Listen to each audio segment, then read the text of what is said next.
लेकिन एक जो आज की अहम और खबर है वो गंडापुर साहब का भी स्टेटमेंट है। अली अमीन गंडापुर साहब ने सेनेट इलेक्शंस के हवाले से जो उनके ऊपर तनकीद हुई उसके ऊपर उन्होंने आज गुफ्तगू की और कहा कि जो बैरिस्टर सैफ हैं उन्होंने कभी झूठ झूठ नहीं बोला। अच्छा, वैसे ये भी अजीब बात है कि ऐसी वो गारंटी तो बंदा अपने बारे में नहीं देता जो वो बैरिस्टर सैफ के बारे में दे रहा है। और कहा कि जी जो लिस्ट थी ये इमरान खान साहब की ही लिस्ट थी और ये बैरिस्टर सैफ को उन्होंने दी थी और उन्होंने इस लिस्ट में ये बात की थी कि इरफान सलीम का नाम फिलहाल पीछे कर दो और नूरुल हक कादरी का नाम आगे कर दो, तो उसको प्रायोरिटी दो। तो ये उन्हीं के अहकाम थे, हमने उसी के मुताबिक चले हैं और हमारे ऊपर जो इतनी तनकीद हुई है, बिला वजह इल्ज़ाम लगे हैं, ये गलत बात है। जिन्होंने लिस्टें जारी की उनको चाहिए कि वो माफ़ी मांगे। मुमकिन है कि उनकी जो इस पे इशारा है वो अपने ही पार्टी के कुछ लीडर्स पे हो, जैसे कुछ आतिफान और कुछ और लोगों ने ये बात की कि जनाब पहले तो जो लिस्ट भिजवाई गई थी वो डिफरेंट थी और जो बैरिस्टर सैफ के मिलने के बाद लिस्ट आई है वो डिफरेंट है। तो उन्होंने इस तरफ भी इशारा किया, कुछ सहाफ़ियों ने भी इस पर मुख्तलिफ बात की थी। तो ये सारी चीज़ें उन्होंने कही कि जी मैंने तो वो किया जो इमरान खान साहब की हिदायत थी और बैरिस्टर सैफ के थ्रू आई थी और बैरिस्टर सैफ जो है वो झूठ नहीं बोलते, तो इसलिए ये जो तनकीद थी ये सारी बेकार थी। और उन्होंने कहा बल्कि जिन्होंने ऐसी लिस्ट शेयर की उन्हें चाहिए कि वो माफ़ी मांगे क्योंकि उन्होंने पार्टी में इख्तलाफ पैदा किया।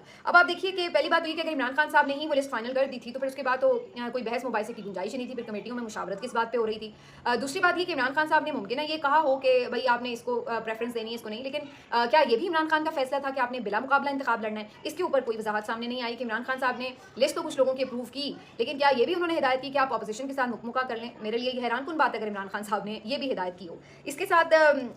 अब ज़ाहिर है इलेक्शन तो हो गया, जिन्होंने सेनेटर बनने थे वो बन गए, लेकिन इसके ऊपर काफ़ी ज़्यादा कंट्रोवर्शियल जो स्टेटमेंट्स हैं वो अली अमीन गंडापुर साहब के आप पीछा कर